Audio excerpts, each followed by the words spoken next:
After another round of talks and another prisoner swap, are Ukraine and Russia any closer to ending this war? Negotiations in Abu Dhabi agreed to more than 150 prisoners each, which is actually one of the few areas where progress is still possible. But beyond that, there was no breakthrough. Russia continues its missile and drone strikes while Ukraine refuses to concede territory in the Donbass, and the war grinds on just like it has for the past 4 years. I'm Arijan Nayanar, and today's Newsmaker is the war in Ukraine.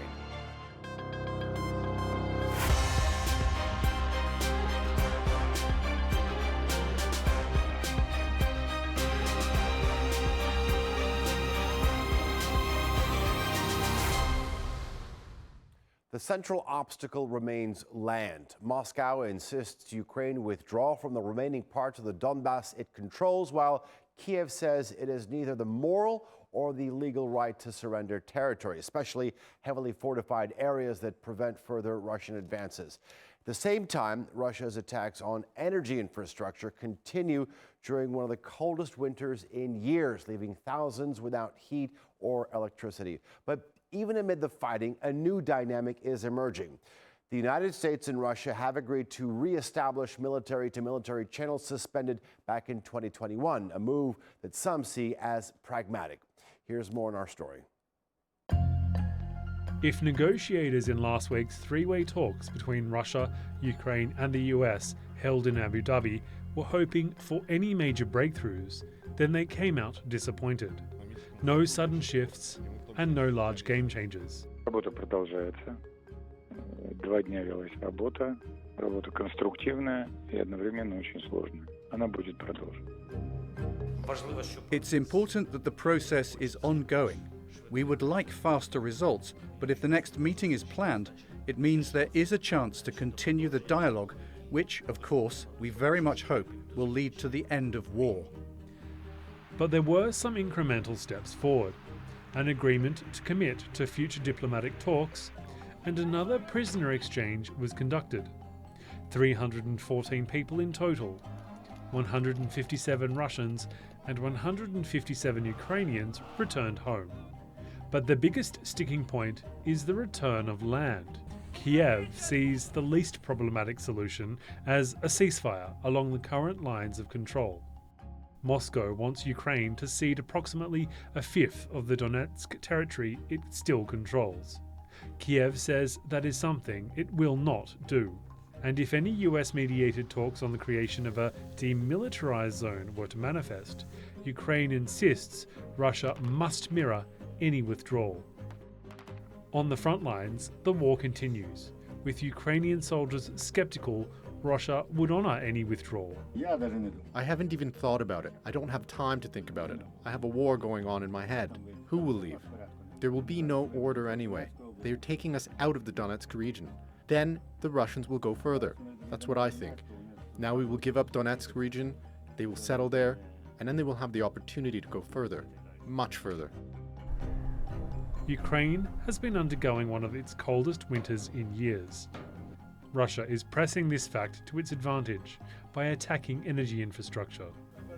Negotiations to end the war. I think that by mid-spring or even the beginning of summer, there will be no concrete actions. Because they are shelling our energy sector, they think for some reason that in this way they can break us and induce us to accept conditions that are beneficial to them. More recently, it's been reported that Volodymyr Zelensky might be considering an election and a referendum on any final peace deal with Russia. However, Zelensky has rejected such reports of an election, saying Ukraine will only hold elections once a ceasefire with Russia and security guarantees are firmly in place. Zelensky's support within Ukraine is substantial but not unanimous, and not as high as it was at the start of the war. After nearly 4 years, is an end to the conflict just over the horizon, or will the war continue to grind on? Joining me now to debate are from Kiev, the founder and director at Razom We Stand, Svitlana Romanko. From London, visiting senior research fellow at King's College London, Matveeva.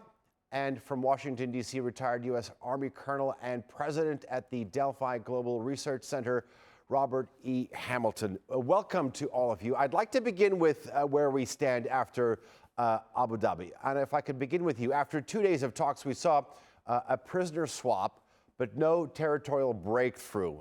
From Moscow's perspective, was this a meeting that took a step forward or sort of a continuation of the status quo, you think? I think this is a meeting which did take us forward. I think that now there is quite a lot of technical bargaining, and that apparently is going quite well, because this is the first time when the sides started to draw concrete plans, talking about concrete compromises. If I do that, would you do that? How about this solution? So that concerns, for example, the distribution of energy and control over the Zaporizhia nuclear power station. That's one kind of bargaining terrain. The other is about the fate of Donbass, which is now under control of the Ukrainian government, how to separate forces. Will there be some kind of peace monitors, whether there will be Russian police present, or where troops would go or not go, what would be the mutual arrangements. So that kind of technical progress is apparently being made quite well. But there are kind of larger political issues, like about the control of territory, recognition of Russian territorial gains, NATO membership. That is something which this kind of teams are not there to discuss. This is for the senior political leadership, for presidents, for kind of very senior figures, to kind of make progress on that much kind of higher level. But yes, technical progress is definitely there. Is this enough for a peace agreement? Perhaps not, but this is the first time when we see that sides are not just lambasting each other about everything which has happened or continues happening, but they are talking, they're talking stuff. Okay. Good stuff. Svitlana, let me ask your perspective. I mean, from Kiev's point of view, do you agree that there's been progress made on technical issues? And do you feel that there's any real evidence that the Russian side is negotiating in good faith? Or do they feel that they're using diplomacy as a guise to cover up the pressure? Thanks. Great question. So first, I would like to start from reminding our listeners that Russia was able to only seize less than 1% of Ukraine's territory until now, since 2014. So we can't talk about any territorial gains for the moment. But I think what has progressed already, this is tightening economic pressure on Russia, including seizing the Shadow Fleet oil tankers, including by the United States and also UK and Europe promising to do so as well, to join this coalition, and also draining Russia's fossil fuel profits, which already caused the deficit in the state budget, which is amounting 110 to 130 billion dollars for the coming year, is significant. So the only negotiation tool is economically weakening Russia through the multiple bans and tight sanctions. Otherwise, they won't be feeling really willing to make this fair and just peace that Ukraine wants and needs. And my point on that would be, speaking from the very freezing cold Kiev. As you know, our temperatures has been lowered as low as minus 20 degrees, but I can't feel any disappointment that Russia that we didn't progress in negotiations. Of course, we want just peace, but we want peace that will preserve our territorial integrity and the sovereignty of our country, and of course, Ukrainian sovereignty over all territories as for now. And lastly, we can't believe, after Russia has committed over 180,000 of just registered war crimes on Ukrainian territory, bombing children, like tiny baby-born children and women in the maternity maternity hospitals and elders in their homes, and even now depriving Ukrainians of basic needs like electricity and heating at their homes, risking to freeze us to death. I don't think it's really expressing some goodwill to negotiate and to establish a great peace. So I can't agree that situation has been really moved forward in that direction. But more economic pressure, more negotiations success we will see soon moving forward. All right, I'll pick up with you on some of the points that you just made in just a bit, but I want to get Colonel Hamilton into the conversation.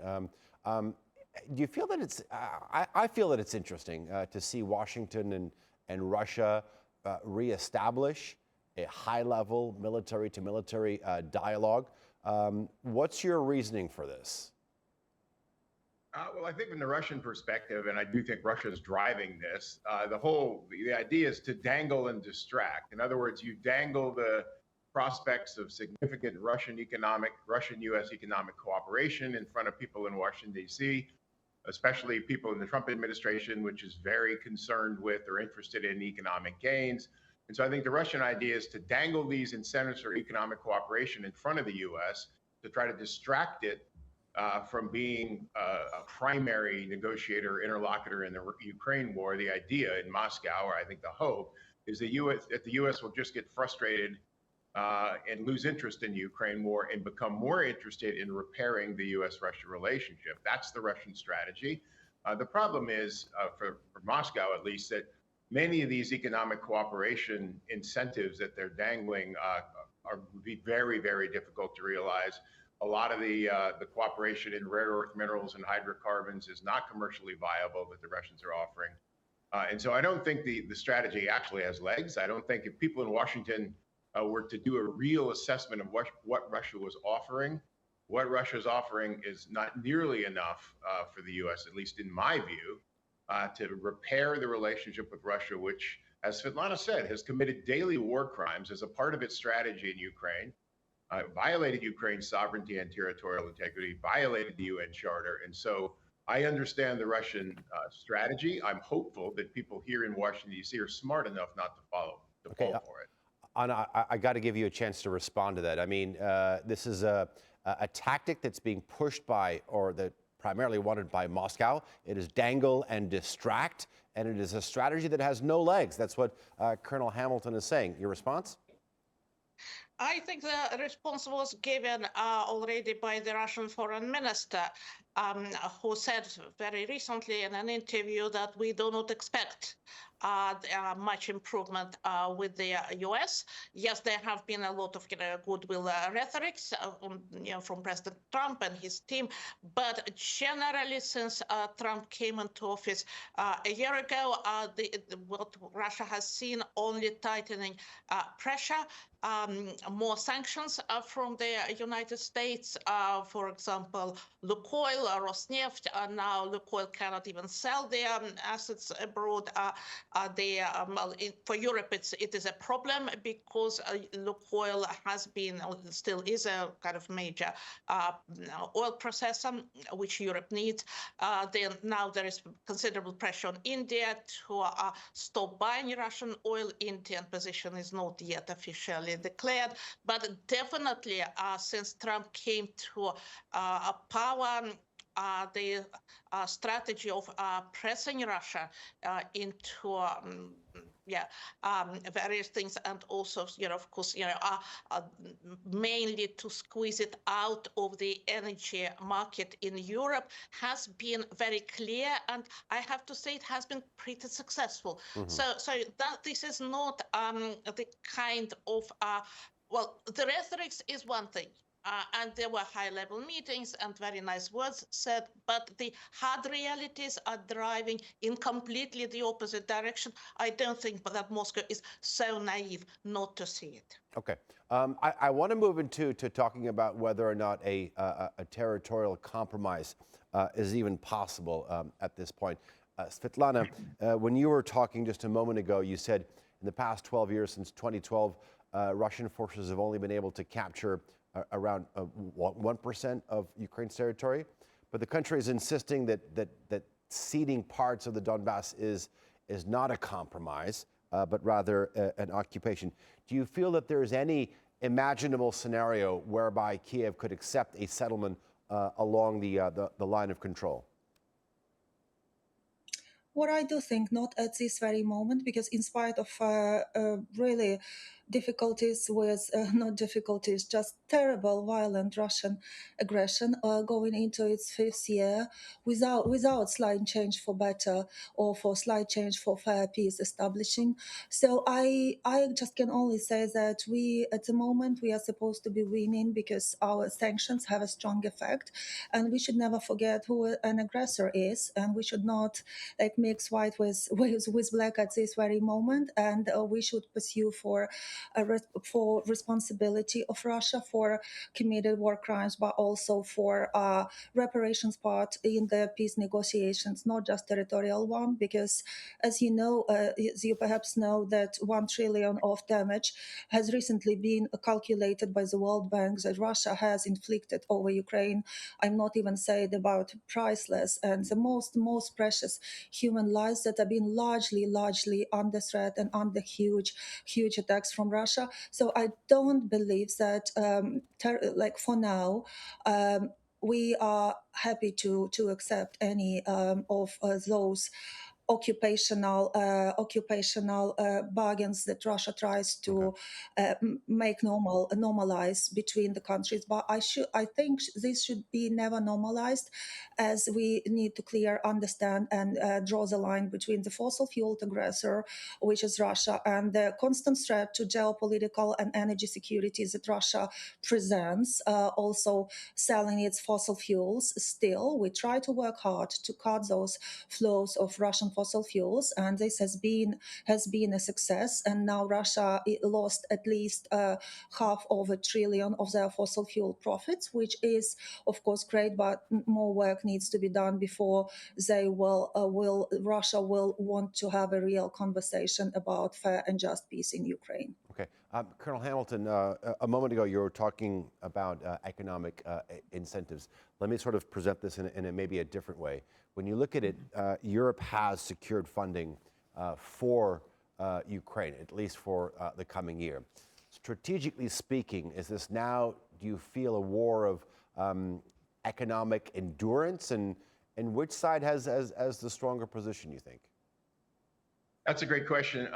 And yeah, as you said, Europe has secured funding for Ukraine for an additional year. There is still, the Trump administration has not requested and Congress has not authorized or appropriated new funding, but there's still a lot of assistance in what we call the pipeline. In other words, on the way to Ukraine from Biden-era assistance.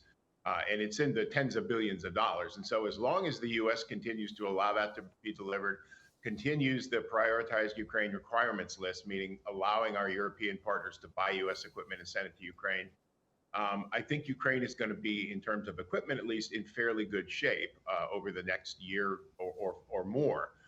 The question of how the war ends, I think it'll be, you're correct to note that we're sort of in an attritional, I think, stage on the ground, and have been, frankly, for years, where despite this sort of narrative of inexorable Russian territorial gains, as Svitlana said, the territorial gains have been minuscule in the context of the size of Ukraine, and they've not caused the Ukrainian lines to rupture or break, or large Ukrainian military formations to be captured by Russians. So it is likely that some form or some combination of events on the ground and events outside the theater of the war, economic events or political events, will cause the war to end. And I actually think Russia is in a more tenuous or less resilient position than Ukraine is, because the Russian model for funding this war and for manning this war, I don't think is sustainable over the long term.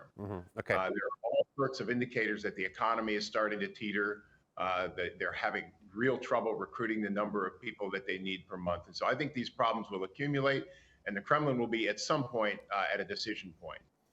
Anna, when you look at the numbers, I think Colonel Hamilton does have some points, but here's what he said. He said the Russian economy is more tenuous and it is less resilient as a result of this. The fact is that it is showing signs of strain, but it's also nowhere near collapse. I mean, let me ask you this. When you have new sanctions and shifts in the global energy markets, How sustainable is Moscow's funding of this war? Yeah, this is what both sides are, and that's in that sense they are mirror image of each other. They feel that the other is very close to the point of collapse, like strategic collapse, rather than just having difficulties, which both Russia and Ukraine have. That means that each of sides, both Moscow and Kiev, feel that the time is on their side. They have to endure some pain now and perhaps a bit more pain in very near future, but just to hold on, thinking that the enemy would suddenly just completely lose its legs. This is the calculation in Kiev, not to agree to a deal which the Ukrainian side is not seeing as unfavorable to their side, thinking that they can have a better deal.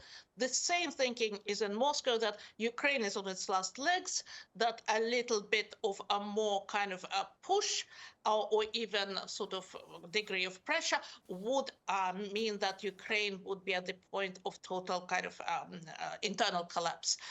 That thinking on both sides is actually quite risky because it's based on assumptions that the enemy is at the breaking point, and maybe they are not.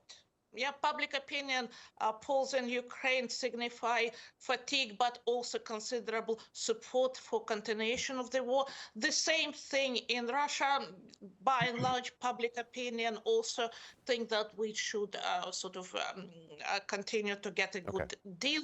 So in that sense, we don't know. I think the next 6 months would perhaps show who is weaker, who is stronger, but both sides have points of resilience, but also very considerable points of fragility. And on the Ukrainian side, I don't think Western funding and weapons can compensate for everything. Svitlana, before I give you the last word, I want to turn back to Colonel Hamilton for a second and sort of get a broader geopolitical picture, if I can, from you, sir. Do you feel that Washington is more focused on other things? And what I mean by other things, I mean China, and I also mean strategic arms control, rather than Ukraine's battlefield outcome? Short answer is yes. I think the Trump administration is far more focused on, unfortunately, I think this is a mistake, because I think the war in Ukraine is the biggest U.S. national security issue on the planet today. How it ends will have a direct and lasting effect on U.S. national security. But you're correct to note the Trump administration is more focused on border security, drug trafficking in the Western Hemisphere, other things in the Western Hemisphere, and then a far second after the Western Hemisphere is probably the Indo-Pacific theater in China. And then if Ukraine and Europe and NATO enter the picture, they enter at third at best in terms of national security geopolitical priorities. Okay. Svitlana, here's a scenario I'm going to paint for you. If negotiations stall and the war continues throughout 2026, which both sides is a strong possibility, what does a victory realistically mean for Ukraine now? Yeah, thanks for this question. And I wanted to slightly refer and argue to what Anna mentioned, that citizens' polls show that Ukrainians want a continuation of the war. This is I wanted to frame it right. This is not what Ukrainians think. We want a fair and just peace. We want aggressor, which is Russia, to withdraw from our country. But even more than that, we want to permanently sanction Russia and disable their ability to sell fossil fuels they only have, because we know they are much behind of technological progress and perceiving some values, even democratic values if you want, and they are much behind, lagging behind technology and everything, which Ukraine has grown a lot with production of drones, with production of our own sources to continue really protect and defend our country from the foreign aggressor. Okay. Anna, I want to give you a chance to respond briefly, but I also want to ask you, how do we move from technical progress to political will? Mhm. First, for the record, to what Svitlana said, well, according to the Institute for the Study of War, this is a US-based think tank, quite respectable. Russian troops occupy just over 20% of Ukrainian territory. So it's not 1%. But the problem with Ukrainian position is that is there plan B? We know that the plan A is not to agree on any kind of significant concessions. But if that would mean that it's not possible, what would be the other option? Yeah, the option which Svitlana outlined is pretty clear. But if it doesn't realize, what next? And that can create a very sort of escalatory dynamic because Russia can escalate. They have not used everything which they can. And I think that would maybe from the Russian position, that would be something which would be a tactic which they will try to enforce peace on their terms. Okay. Anna Matveeva, Svitlana Romanko, and Colonel Robert E. Hamilton, thank you very much for joining us here on this episode of the Newsmakers. And of course, thanks to you for watching. Of course, you can follow us on social media and be sure to subscribe to our YouTube channel. For now, I'm Alican Ayanlar, and we'll see you next time.